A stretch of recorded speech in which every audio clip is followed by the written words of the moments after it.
এরপর আর একটি high কনফিগারেশনের laptop থাকবে, মার্কেটে খুব চাহিদা, জি5 এইচপি এলিট বুক 840 জি5। আপনারা খুব জানেন এই ল্যাপটপ সম্পর্কে, খুব জনপ্রিয় 840 জি5। আমাদের কাছে কোরাই 5 দিয়েও থাকবে, কোরাই 7 দিয়েও থাকবে। আমার হাতের ল্যাপটপ হচ্ছে কোরাই 7 এর 8 gen, 8 GB RAM, 256 GB SSD, 4 GB share graphics, full fresh condition, battery backup 4 ঘন্টার মতো দিবে ইনশাল্লাহ। সমস্ত ধরনের পোর্ট ফ্যাসিলিটি থাকবে, ইউএসবি পোর্ট থাকবে, হেডফোন থাকবে, এইচডিএমআই থাকবে, ল্যান্ড পোর্ট থাকবে, একটা টাইপ সি পোর্ট থাকবে যেটাতে আপনারা চার্জার প্লাস ডাটা ট্রান্সফার করতে পারবেন। এই পাশে একটা চার্জিং পোর্ট থাকবে, আর এই পাশে থাকবে ইউএসবি পোর্ট।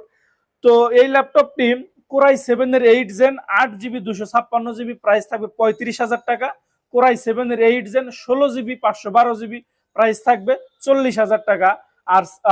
আর জি5 ল্যাপটপ কোরাই 5 এর 8 জেন, এই যে আমাদের কাছে আছে কোরাই